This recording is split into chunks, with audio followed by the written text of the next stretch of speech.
Hello friends. दोस्तों आज हम जो हैं सीआरपीसी को पढ़ने लगे हैं क्योंकि सीआरपीसी मुश्किल है। इसके 20 सवाल आते हैं गेट के लिए, तो गेट की हम प्रिपरेशन कर रहे हैं। बट डोंट फॉरगेट कि हम इसकी कोई थ्योरी नहीं पढ़ रहे, हम इसके सिर्फ जो एमसीक्यूज हैं वो उसको समझने की कोशिश करते हैं। ठीक है, before going to the slide मैं आपसे एक दफ़ा रिक्वेस्ट करूंगा कि आप मेरे इस चैनल को जो है सब्सक्राइब भी करें और दोस्तों के साथ शेयर भी करें और कमेंट भी किया करें जो जो चीज़ आप मुझे समझना चाहते हैं, और या आपको समझ में नहीं आती तो मेरी रहनुमाई हो जाएगी। चलते हैं हम अपनी शीट पे। जी, सीआरपीसी एमसीक्यूज हैं, ये लॉ गेट के लिए हैं। बहुत सारे लोग इसमें कंफ्यूज हो जाते हैं, बहुत सारे तो हिम्मत नहीं पड़ती कि वो लॉ करें क्योंकि उनको पता है कि चलो हम जो है सो लॉ में दाखला तो ले लेंगे, जो लेट तो क्वालिफाई करेंगे, लेकिन हम लॉ गेट कैसे करेंगे। बहुत सारे जिनकी हिम्मत नहीं होती। तो चलो आज पढ़ते हैं। देखिए कितनी इतनी कोई मुश्किल चीज नहीं है। दो तीन सब्जेक्ट तो हमने यहाँ कर लिए हैं, वो आपने देखे होंगे, उसमें कोई इतनी चीजें मुश्किल नहीं है। ये जरूर थोड़ा मुश्किल है समझना, लेकिन इसको भी समझा और अटेम्प्ट किया जा सकता है। देखिए सबसे पहले आपके पास इनकी हिस्ट्री के बारे में आपके पास सवाल आते हैं। आपके पास सवाल है सबसे पहला, the code of criminal procedure, ये सीआरपीसी है, वाज इनेक्टेड, कब लागू किया गया? ये 1898 में। ठीक है ना। CrPC lay down the procedure of criminal investigation trial. सबसे पहले ये समझना चाहिए कि ये सीआरपीसी है क्या। ये हमारे लिए, ये हमें सपोर्ट करता है ट्रायल और इन्वेस्टिगेशन, सारी ट्रायल और इन्वेस्टिगेशन उन लोगों की जो कोई क्राइम कमिट करते हैं। सिविल के लिए नहीं है, ये जो क्राइम कमिट करते हैं उनके लिए। ठीक है ना। तो क्राइम को किस तरह हमारी जो पुलिस है वो किस तरह इसको इन्वेस्टिगेट करती है वो आपको समझना होगा। इसकी जो पीपीसी है, पाकिस्तान पेनल कोड है, फिर वो उनके पास सजाएं जो जिस तरह दी जाती है उसका प्रोसीजर मौजूद है। इसमें सजा का मसला नहीं है, सजा आप पेनल कोड के थ्रू देंगे, लेकिन इन्वेस्टिगेशन आपको जो सीआरपी है वो सपोर्ट करता है। तो ये बहुत जरूरी है। ठीक है ना। अब इसको चलते हैं आगे। दूसरे सवाल, main purpose of CrPC is, ठीक है ना। डिफाइन क्राइम नहीं, प्रिस्क्राइब पनिशमेंट नहीं, क्योंकि वो तो अब मैंने आपसे कहा था वो पाकिस्तान पीनल कोड करती है। ठीक है, तो ये नहीं करता। पाकिस्तान पीनल कोड जो है वो आपको बताता है कि इसको क्या सजा देनी है। उसके बाद क्या, रेगुलेट क्राइम प्रोसीजर, जी बिल्कुल, जो प्रोसीजर है उसको रेगुलेट करता है। ये एक करेक्ट आंसर है। देखिए इसमें लिखा हुआ है crimes and punishments are defined in PPC. इसकी जो पनिशमेंट है वो पीपीसी करेगा। ठीक है, लेकिन सीआरपीसी इसमें सिर्फ आपको सपोर्ट करता है कि आप किसी क्राइम को जो है वो इन्वेस्टिगेट करें। Who is the competent to take cognize of an offence, जो भी कॉग्नाइज ऑफेंस है उसको जो मैजिस्ट्रेट के पास जाते हैं, कोर्ट के पास जाते हैं, तो कोर्ट ही उसको डील करती है। जो आपका मैजिस्ट्रेट होता है, आपकी जब पुलिस की इन्वेस्टिगेशन खत्म होगी तो जाहिर सी बात है वो चालान करेगा, तो उसके बाद वो मैजिस्ट्रेट ही उसी को देखेगा। Cognisable offence means an offence in which police can, जो भी कॉग्नाइजेबल आपका ऑफेंस होगा उसको पुलिस एकदम अरेस्ट कर सकती है। देखें हम अक्सर बातें करते रहते हैं कि पुलिस, हम ड्रामों फिल्मों में देखते हैं जब भी कोई पुलिस आती है तो उनसे सबसे पहले जो अरेस्ट का जिस बंदे को किया जाता है वो पूछता है कि आप वारंट तो दिखाओ, आप कैसे मुझे अरेस्ट कर सकते हैं। तो वारंट के बगैर अगर कोई पुलिस अरेस्ट कर सकती है तो वो कॉग्नाइजेबल अगर ऑफेंस है, कोई ऐसा ऑफेंस जिसको पुलिस जो है वो अरेस्ट किया जा सकता है विदाउट एनी वारंट, वो सीरियस किस्म का ऑफेंस होता है। ठीक है, cognisable offence allows immediate police action. अच्छा, इनकॉग्नाइजेबल ऑफेंस पुलिस इन्वेस्टिगेट रिक्वायर्स, क्या करती है, ऑर्डर ऑफ द मैजिस्ट्रेट। ठीक है ना।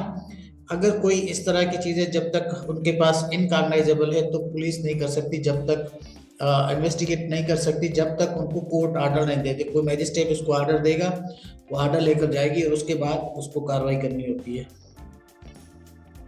पुलिस के not investigate non cognisable offence without the court order. ठीक है, ये इसकी एक्सप्लेनेशन है, समझनी चाहिए। और उसके बाद देखें, ये भी चीजें बहुत जरूरी है, कभी आपके साथ कोई सा मसला हो जाए। FIR is recorded under which section. ठीक है ना, एफआईआर किस सेक्शन के बेसिस पे काटी जाती है, तो ये सेक्शन है इसका सीआरपीसी का 154, ये याद होना चाहिए। और who can lodge the an FIR? Anyone can lodge the FIR who can understand the things जो भी उसमें लिखी होती है। आपने एफआईआर की कॉपी तो देखी होगी, ठीक है ना, जिसके पास एफआईआर की नॉलेज हो। Statement of witness during the investigation are recorded under, ये भी सेक्शन है, सेक्शन 161। उसमें जो है वो इन्वेस्टिगेशन या उसकी स्टेटमेंट जो आपका विटनेस है उसको रिकॉर्ड किया जाता है। Confession before A magistrate is recorded under, ये मैजिस्ट्रेट के सामने, पुलिस के सामने, मैजिस्ट्रेट के सामने, मैजिस्ट्रेट की जो कन्फेशन है, कन्फेशन का मतलब है कि इकरार जुर्म, वो 164। पुलिस सबमिट चालान, ये हम कहते हैं ना कि यार इस केस का अभी तक चालान नहीं हुए।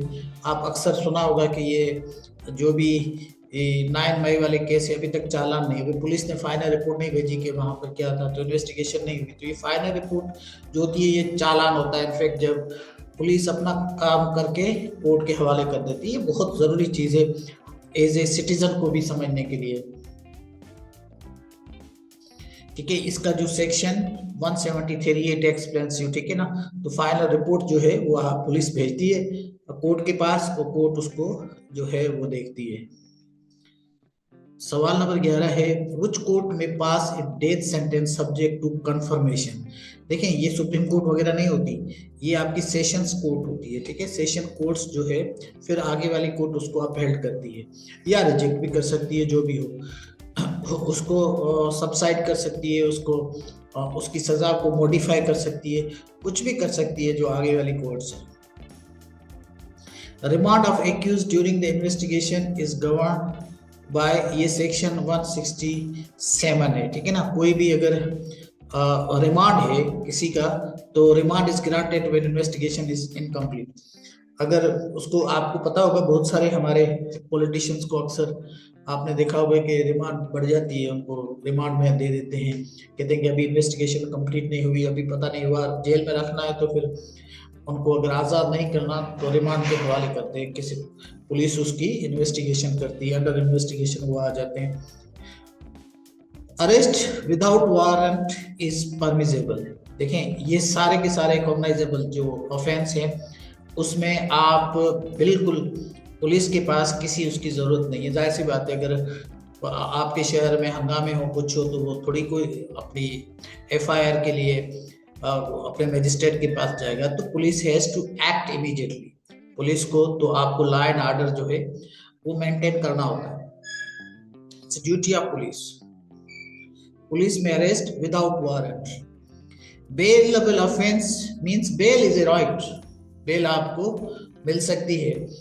अगर भले आपका जो है वो कॉग्नाइजेबल हो, इनकॉग्नाइजेबल हो, वो भी आपको मिल सकती है, लेकिन वो जाहिर सी बात है किसी का मैजिस्ट्रेट का डिस्क्रिप्शन है, वो दे सकता है नहीं, से ये सवाल भी हो सकता है आगे आए शायद। नॉन एबल ऑफेंस मींस जो उसके जाहिर सी बात है, नॉन एबल ऑफेंस मतलब बेल इज डिस्क्रिशनरी, जिसमें भले बेल नॉन बेलेबल हो, उसको कहते तो नॉन बेलेबल है, लेकिन अगर उसके लिए अगर चाहे अपना कोई मैजिस्ट्रेट तो उसको बेल उसके डिस्क्रिशन पे रहे। डिस्क्रिशन का मतलब है कि उसके पास वो अथॉरिटी है, कोर्ट के पास वो अथॉरिटी है। कंपाउंडिंग ऑफेंस प्रोवाइडेड अंडर, ये भी बहुत इंपॉर्टेंट है, ये सेक्शन 345 जो है ये इसको एक्सप्लेन करता है। देखें, कंपाउंडिंग ऑफेंस क्या होता है।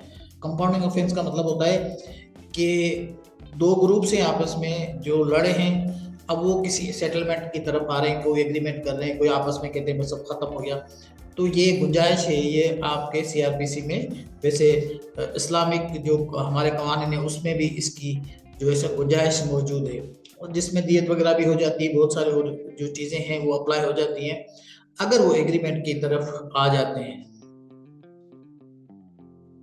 Warrant cases by magistrate are tried under जो मैजिस्ट्रेट है वो उनको अगर ट्राई करता है तो वो उसका चैप्टर 9 है सीआरपीसी का, उसमें वो एक्सप्लेन है। मैंने आपसे कहा कि we are not going to study the theory, these are the only MCQs, we need to just understand कि इसमें है क्या।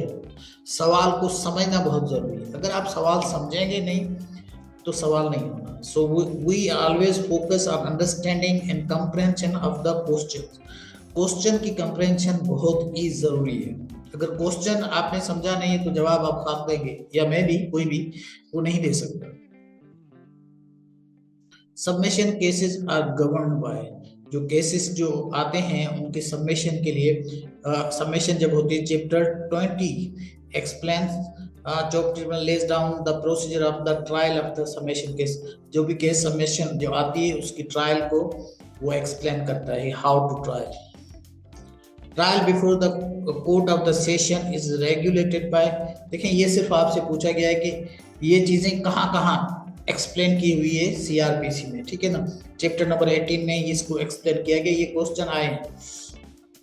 इसमें आपसे और कुछ भी नहीं पूछ रहा, कुछ भी आपसे मांग नहीं रहा कि ये बताएं वो बताएं, सिर्फ आपसे पूछ रहा है कि ये चीजें कहाँ पे मौजूद है। इसका मतलब है आपसे ये सवाल किया जाता है आपने सीआरपीसी की किताब खोली भी है या नहीं खोली। So this is very important for those students who really study. तो ये इस तरह की चीजें आप जो आपके उसमें लॉ गेट में जब आपके पास इस तरह के सवाल आते हैं तो इसको जरूर पढ़िए।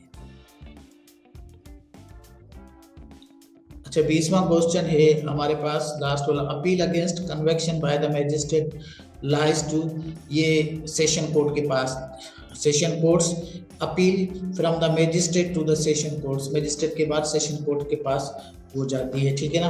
तो ये आपके पास है, लेकिन थोड़ी सी मैं आपको गैसिंग और टिप्स भी देता हूँ जो फ्रीक्वेंटली क्वेश्चन आए हैं। आप इनको देखिए, 154, 161, 164, 176, ये जाकर आप आर्टिकल देखें, सेक्शन देखें, इन चीज़ों को आपको समझें। जब आप समझेंगे तो उसके बाद ही आपको यकीनन हमने काफ़ी कवर कर दिया है। अगर आप नहीं देखेंगे तो ये तो आपके लिए असाइनमेंट मैं आपको दे रहा हूँ, अगर आप इनको पढ़ेंगे तो आपको समझ में आएगा। हाँ, बाकी आप समझते हैं आपको रट्टा लगाना है तो कम से कम मेरी क्लास में नहीं हो सकता। हम रट्टे वाले बच्चों को पढ़ा भी नहीं सकते, मेरे पास कोई ऐसा फार्मूला नहीं है कि किसी को कहें कि आप रट्टा लगा दें, तो रट्टे वाला फार्मूला नहीं है। You have to go through और यू हैव टू स्टडी। जब आप स्टडी करेंगे तो आपको ये चीज़ें समझ में आ जाएंगी। होपफुली आपको आज की क्लास समझ में आई होगी। मिलते हैं नेक्स्ट क्लास में।